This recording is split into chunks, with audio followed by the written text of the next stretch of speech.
ಅಲ್ಲ ಸರ್, ಕಿತ್ತೂರು ಖಾನಾಪುರಗಳು ನಿಮ್ಮ ಪ್ರೀತಿ ವಿಶ್ವಾಸಕ್ಕೆ ಧನ್ಯವಾದಗಳು ಸರ್. ಬೆಳಗಾವಿ ಲೋಕಸಭಾ ಕ್ಷೇತ್ರ ಸೇರಿಸಬೇಕು ಅಂತ ಇದೆ ಸರ್. ಸಾಕಷ್ಟು ಸಮಸ್ಯೆಗಳಿಂದ ಇದಾಗಿದೆ. ಮತ್ತೆ ಕೊರೋನಾ, ಪ್ರವಾಹ, ಬರಗಾಲ ಬಂದಿದೆ ಸರ್. ಆ ಟೈಮಲ್ಲಿ ಬಂದಿಲ್ಲ, ಈಗೂ ಬಂದಿದ್ದೀರಾ ಸರ್ ತಾವು. ನಮ್ಮ ಕಿತ್ತೂರು ಖಾನಾಪುರಗಳಿಗೆ ಪ್ರಾದೇಶಿಕ ಅಸಮತೋಲನ ಜಾಸ್ತಿ ಆಗ್ತಾ ಇದೆ ಸರ್. ತಾವು ಅನುಪಸ್ಥಿತಿ ಎದ್ಕಾಡ್ತಾ ಇದೆ ಸರ್. ಅನಂತಕುಮಾರ್ ಸರ್, ಬರುವ ಲೋಕಸಭೆ ಚುನಾವಣೆ ಉತ್ತರ ಕನ್ನಡದಿಂದ ಅನಂತಕುಮಾರ್ ಹೆಗಡೆ ಸ್ಪರ್ಧೆ ಮಾಡ್ತಾರೆ. ಅಲ್ಲ ಸರ್, ಕಿತ್ತೂರು ಖಾನಾಪುರಗಳಿಗೆ ಬಂದೇ ಇಲ್ಲ ತಾವು. ತಾರತಮ್ಯ ಆಗ್ತಾ ಇದೆ, ಪ್ರಾದೇಶಿಕ ಅಸಮತೋಲನ ಜಾಸ್ತಿ ಆಗ್ತಾ ಇದೆ. ಬರೀ ಆ ಕಡೆ ಕ್ಷೇತ್ರದ ಮಾತ್ರ ತಾವು ಕಾನ್ಸಂಟ್ರೇಷನ್ ಮಾಡ್ತಾ ಇದ್ದೀರಾ ಸರ್. ನಮ್ಗೆ ಎರಡಕ್ಕೂ ಅನ್ಯಾಯ ಆಗ್ತಾ ಇದೆ ಸರ್.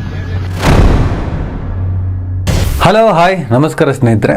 ಹಿಂದುತ್ವ ಅಂದರೆ ಬೆಂಕಿ, ಅಭಿವೃದ್ಧಿ ಅಂದರೆ ಪಿಂಕಿ ಅಂದರೆ ಗೊತ್ತಲ್ಲ, ಮಕ್ಕಳಾಟ. ಮಕ್ಕಳು ತುಂಬ ಹಠ ಮಾಡ್ತಾರೆ ಅಂಥೇಳಿ ಟಿ ವಿಗಳ ಕೆಲವು ಪ್ರೋಗ್ರಾಮ್ ಹಾಕ್ಕೊಡ್ತೀವಿ, ಪಿಂಕಿ ಪಾವ್ ಅಂಥೇಳಿ. ಅದು ಏ ಪ್ರಭು ಏ ಕ್ಯಾ ಹುವಾ, ಅನಂತಕುಮಾರ್ ಹೆಗಡೆ ಅವರ ವಿಚಾರ ಇದು.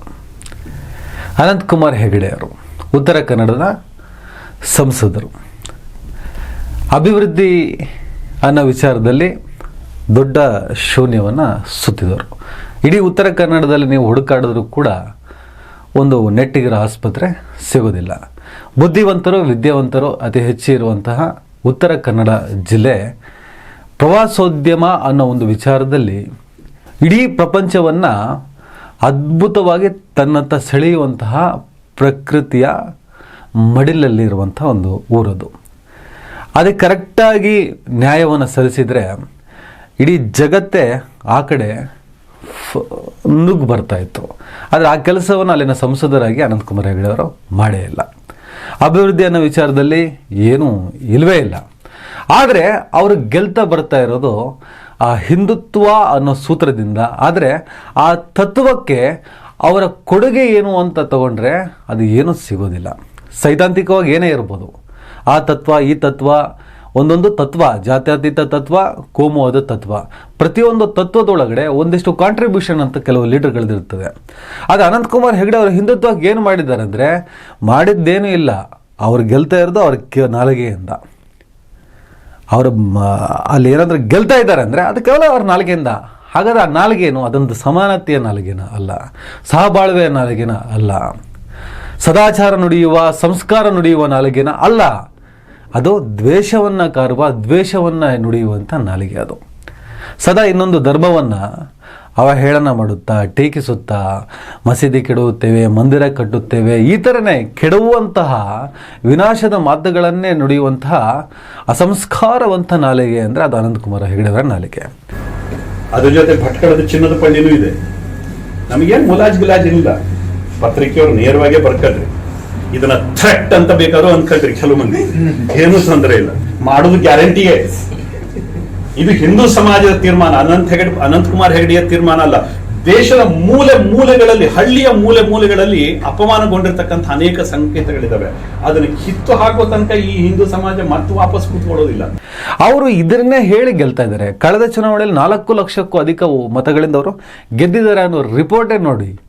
ಅವರು ಸತತ 2-3 ಬಾರಿ ಸಂಸದರಾಗಿದ್ದಾರೆ, ಮತ್ತೆ ಗೆಲ್ತಾರೆ. ಕೆಲಸ ಮಾಡದಿದ್ದರು, ಅಭಿವೃದ್ಧಿ ಮಾಡದಿದ್ದರು, ಉತ್ತರ ಕನ್ನಡವನ್ನು ಬಹಳ ಹಿಂದುಳಿದ ಊರಾಗಿ ಇರುವುದಕ್ಕೆ ಕಾರಣವಾದರೂ ಕೂಡ ಇವರನ್ನೇ ಮತ್ತೆ ಗೆಲ್ಲಿಸ್ತಾರೆ ಜನ. ಈಗಲೇ ತಗೊಳ್ಳಿ, ಕಳೆದ 4.5 ವರ್ಷಗಳಿಂದ ಅನಂತಕುಮಾರ್ ಹೆಗಡೆ ಅವರು ಎಲ್ಲೂ ಕಾಣಿಸ್ಲಿಲ್ಲ. ಅನಾರೋಗ್ಯ ಇನ್ನಿತರ ಕಾರಣ ಅಂತ ಎಲ್ಲ ಹೇಳಿದ್ರು. ಕೊರೋನಾ ಸಂದರ್ಭದಲ್ಲೂ ಇವ್ರು ಏನು ಮಾಡಿದ್ರು ಆ ಉತ್ತರ ಕನ್ನಡ ಜಿಲ್ಲೆಗೆ ಎಲ್ಲೂ ಕಾಣಿಸ್ಲಿಲ್ಲ. ಏನು ಮಾಡಿದ್ರು ಅಂತಲೂ ಗೊತ್ತಾಗಲಿಲ್ಲ. ಅಭಿವೃದ್ಧಿ ಇಲ್ಲವೇ ಇಲ್ಲ. ಅದೇ ಹೇಳಿದ್ನಲ್ಲ, ಅಭಿವೃದ್ಧಿ ವಿಷಯದಲ್ಲಿ ಪಿಂಕಿ ಆಗಿದ್ರು ಇವರು. ಹಿಂದುತ್ವ ಅಂದರೆ ಬೆಂಕಿ, ತತ್ವ ನಾಲಿಗೆಯಲ್ಲೇ ಮಾತ್ರ, ಆಚಾರದಲ್ಲಿಲ್ಲ. ಹೀಗೆ 4 ವರ್ಷ ಕಾಣದ ಅನಂತಕುಮಾರ್ ಹೆಗಡೆ ಈಗ ಸಡನ್ ಆಗಿ ಕಾಣಿಸ್ಕೊಂಡಿದ್ದಾರೆ. ಕಾಣಿಸ್ಕೊಂಡು ಅದೇ ಮಂದಿರ, ಅದೇ ಮಸೀದಿ, ಅದೇ ದ್ವೇಷ, ಭಟ್ಕಳದ ಮಸೀದಿ ಕೆಡವುತ್ತೀವಿ, ಶ್ರೀರಂಗಪಟ್ಟಣ ಮಸೀದಿ ಕೆಡವುತ್ತೀವಿ, ಬರೀ ಕೆಡವ ಮಾತನ್ನೇ ಆಡ್ತಾ ಇದ್ದಾರೆ. ಜನ ಚಪ್ಪಾಳೆ ತಡ್ತಾ ಇದ್ದಾರೆ. ಇನ್ನೇನು 3-4 ತಿಂಗಳಲ್ಲಿ ಎಲೆಕ್ಷನ್ ಇದೆ. ಟಿಕೆಟ್ ಸಿಗುತ್ತೋ ಇಲ್ವೋ ಅನ್ನೋಂಥ ಗೊಂದಲ ಇತ್ತು. ರಾಜಕೀಯನೇ ಬೇಡ, ರಾಜಕೀಯದ ಬಗ್ಗೆ ಮಾತಾಡಲೇಬೇಡಿ ಅಂಥೇಳಿ ಈ 4 ವರ್ಷ ಮಾತಾಡ್ಕೊಂಡು ಬಂದಂಥ ವ್ಯಕ್ತಿ, ರಾಜಕೀಯ ವೈರಾಗ್ಯದ ಮಾತಾಡ್ಕೊಂಡು ಬಂದಂಥ ವ್ಯಕ್ತಿ ಈಗ ಸಡನ್ನಾಗಿ ಬಂದು ನನಗೆ ಜನ ಒತ್ತಾಯ ಮಾಡ್ತಿದ್ದಾರೆ, ನಾನು ಲೋಕಸಭೆ ಚುನಾವಣೆ ಸ್ಪರ್ಧಿಸ್ತೀನಿ ಅಂತ ಬಂದಿದ್ದಾರೆ. What is the contribution? ಒಬ್ಬ ಸಂಸದ ಏನು ಕೊಡುಗೆ ಕೊಟ್ಟ ಅನ್ನೋ ರಿಪೋರ್ಟ್ ಕಾರ್ಡ್ ಮೇಲೆ ಎಲೆಕ್ಷನ್ಗೆ ಹೋಗಬೇಕು. ಇವರು ಜನರ ಭಾವನೆಗಳ ಮೇಲೆ ರಾಮ ಮಂದಿರ ನಿರ್ಮಾಣ ಇನ್ನಿತರ ಪ್ರಕ್ರಿಯೆಗಳಾಗ್ತಿದ್ದಾವಲ್ಲ, ಆ ಕ್ರೆಡಿಟ್ ಒಳಗೆ ಆ ಕ್ರೆಡಿಟ್ನ ತಾನು ತಗೊಂಡು ಒಂದಿಷ್ಟು ಸರ್ವೇ ಆಗಬೇಕು ಅನ್ನೋ ಕಾರಣಕ್ಕೆ ಆರೋಗ್ಯವಂತರಾಗಿ, ಅನಾರೋಗ್ಯದ ಬಗ್ಗೆ ನಾವು ಯಾವತ್ತೂ ಟೀಕೆ ಮಾಡಬಾರ್ದು, ಆರೋಗ್ಯವಂತರಾಗಿ ಹೊರಗೆ ಬಂದಿದ್ದಾರೆ. ಈಗ ಪದೇ ಸಿದ್ದರಾಮಯ್ಯನ ಮಗನೇ ಅಂತ ಕರೆದಿದ್ದಿರ್ಬೋದು, ಬೇರೆ ಬೇರೆ ರೀತಿಯಲ್ಲಿ ಬರೀ ದ್ವೇಷದ ಭಾಷಣವನ್ನು ಮಾಡ್ತಾ ಬರ್ತಾ ಇದ್ದಾರೆ. ರಾಮ ಜನ್ಮಭೂಮಿ ಇನ್ವಿಟೇಷನ್ ಬಂದು ಆಮೇಲೆ ಬಂದ್ರು ನಾವು ಹೋಗುದಿಲ್ಲ ಅಂತಂದ್ರು. ನೀನ್ ಬರ್ಲಿ ಬಿಡು, ರಾಮ ಜನ್ಮಭೂಮಿಯನ್ನು ನಿಲ್ಲುವುದಿಲ್ಲ ಮಗನೇ. ಹೀಗಿರ್ಬೇಕಾದ್ರೆ ಕೆಲವು ಮೀಡಿಯಾದವರು ನಿನ್ನೆ ಅವರನ್ನ ಪ್ರಶ್ನೆ ಮಾಡ್ತಾರೆ, ಕೇಳ್ತಾರೆ ನೋಡಿ. ಅಲ್ಲ ಸರ್, ಕಿತ್ತೂರು ಖಾನಾಪುರಗಳು ನಿಮ್ಮ ಪ್ರೀತಿ ವಿಶ್ವಾಸಕ್ಕೆ ಧನ್ಯವಾದಗಳು ಸರ್. ಬೆಳಗಾವಿ ಲೋಕಸಭಾ ಕ್ಷೇತ್ರ ಸೇರಿಸಬೇಕು ಅಂತ ಇದೆ ಸರ್. ಸಾಕಷ್ಟು ಸಮಸ್ಯೆಗಳಿಂದ ಇದಾಗಿದೆ. ಮತ್ತೆ ಕರೋನಾ ಪ್ರವಾಹ ಬರಗಾಲ ಬಂದಿದೆ ಸರ್. ಆ ಟೈಮಲ್ಲಿ ಬಂದಿಲ್ಲ, ಈಗೂ ಬಂದಿದ್ದೀರಾ ಸರ್ ತಾವು. ನಮ್ಮ ಕಿತ್ತೂರು ಖಾನಾಪುರಗಳಿಗೆ ಪ್ರಾದೇಶಿಕ ಅಸಮತೋಲನ ಜಾಸ್ತಿ ಆಗ್ತಾ ಇದೆ ಸರ್. ತಾವು ಅನುಪಸ್ಥಿತಿ ಎದ್ಕಾಡ್ತಾ ಇದೆ ಸರ್.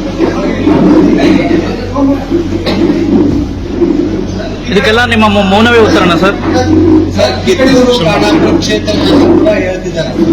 ಅನಂತಕುಮಾರ್ ಸರ್, ಬರುವ ಲೋಕಸಭೆ ಚುನಾವಣೆ ಉತ್ತರ ಕನ್ನಡದಿಂದ ಅನಂತಕುಮಾರ್ ಹೆಗಡೆ ಸ್ಪರ್ಧೆ ಮಾಡ್ತಾರೆ. ಅಲ್ಲ ಸರ್, ಕಿತ್ತೂರು ಖಾನಾಪುರಗಳಿಗೆ ಬಂದೇ ಇಲ್ಲ ತಾವು. ತಾರತಮ್ಯ ಆಗ್ತಾ ಇದೆ, ಪ್ರಾದೇಶಿಕ ಅಸಮತೋಲನ ಜಾಸ್ತಿ ಆಗ್ತಾ ಇದೆ. ಬರೀ ಆ ಕಡೆ ಕ್ಷೇತ್ರದ ಮಾತ್ರ ತಾವು ಕಾನ್ಸಂಟ್ರೇಷನ್ ಮಾಡ್ತಾ ಇದ್ದೀರಾ ಸರ್. ನಮ್ಗೆ ಎರಡಕ್ಕೂ ಅನ್ಯಾಯ ಆಗ್ತಾ ಇದೆ ಸರ್. ನೋಡಿದ್ರ ಆನ್ಸರ್ ಹೇಗಿತ್ತು? No answer.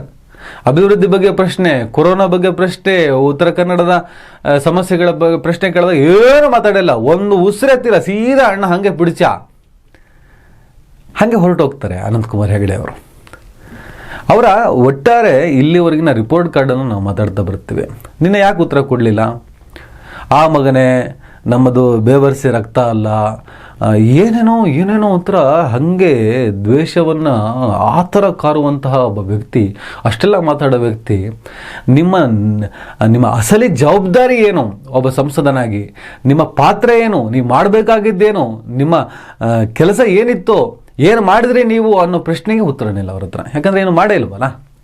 ಇದಾದ ಪುಕ್ಸಟ ಭಾಷಣ, ಎಷ್ಟು ಬೇಕಾದ್ರೆ ಮಾತಾಡಿ, ಎಷ್ಟು ಬೇಕಾರೆ ಆಚಾರವಿಲ್ಲದ ನಾಲಿಗೆ ಏನು ಬೇಕಾದ್ರೆ ಹೇಳುತ್ತೆ. ನಾಲಿಗೆಗೆ ಬೇಲಿನೇ ಇಲ್ವಲ್ಲ, ನಾಲಿಗೆಗೆ ಮೂಳೆನೇ ಇಲ್ವಲ್ಲ, ಹೇಗೆ ಬೇಕಾದ್ರೆ ಆಡುತ್ತೆ.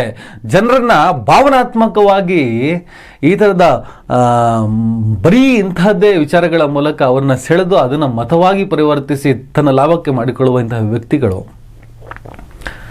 ಇಂಥ ವ್ಯಕ್ತಿಗಳಿಂದ ನಮ್ಮ ನಾಡು, ನಮ್ಮ ನೆಲ ಯಾಕೆ ಅಭಿವೃದ್ಧಿ ಆಗಲಿಲ್ಲ, ಯಾಕೆ ಇಷ್ಟೊಂದು ಹಿನ್ನಡೆ ಅನುಭವಿಸಿದೆ ಅನ್ನುವಂಥ ಒಂದು ನೈತಿಕ ಪ್ರಜ್ಞೆ ಆದರೂ ಅಲ್ಲಿನ ಜನರಿಗೆ ಬೇಕು. ನಮಗೆ ಬೇಕಾಗತ್ತೆ. ಅಲ್ಲಿನ ಜನರು ಅಂಥೇಳಿ ಅಲ್ಲಿ ಆಗೋದಕ್ಕಿಂತ ನಮ್ಮನ್ನು ಸೇರಿಸ್ಕೊಂಡೇ ನಾನು ಮಾತಾಡ್ತೀನಿ. ನಮಗೆ ನೈತಿಕ ಪ್ರಜ್ಞೆ ಬೇಕಾಗತ್ತೆ. ಒಬ್ಬ ರಾಜಕಾರಣಿಯ ಜವಾಬ್ದಾರಿ ಏನು, ಅವನು ಏನು ಮಾಡಬೇಕು, ನಮಗೆ ಏನು ಕೆಲಸ ಮಾಡಿಕೊಡ್ಬೇಕು ಅವನು, ಅದರ ಬಗ್ಗೆ ನಮಗೆ ಅರಿವೇ ಇಲ್ಲ ಅಂದರೆ ಕೇವಲ ಭಾಷಣದಿಂದ ಏನೂ ಸಾಧ್ಯ ಇಲ್ಲ. ಕೇವಲ ಭಾಷಣದಿಂದ ಮಂದಿರ ನಿರ್ಮಾಣ ಆಗಲ್ಲ, ಮಸೀದಿ ನಿರ್ಮಾಣ ಆಗಲ್ಲ. ಭಾಷಣದಿಂದ ಪ್ರವೋಕ್ ಆಗ್ಬೋದು, ಪ್ರಚೋದನೆಗಳಾಗ್ಬೋದು, ಹಿಂಸೆಗಳಾಗ್ಬೋದು. ಅದೇ ಕಾರ್ಯ ಬರಬೇಕು ಅಂದರೆ ಅದು ಕೂಡ ಭಾಷಣದಿಂದನೇ ಪ್ರೇರೇಪಿತರಾಗಿ ಬರುವುದು. ಅದಕ್ಕೊಂದು ಉದ್ದೇಶ ಮತ್ತು ಗುರಿ ಇರಬೇಕು. ಇದೇ ಗುರಿ ಕೇವಲ ಚುನಾವಣೆಯಲ್ಲಿ ಗೆಲ್ಲೋದು, ಇಷ್ಟೇ. ಹಾಗಾಗಿ ನಿನ್ನೆ ಮಾಧ್ಯಮಗಳನ್ನು ಎದುರಿಸದೆ ಪಿಂಕಿ ಥರ ಆಗಿ ಹೋದ್ರು ಈ ಬೆಂಕಿ.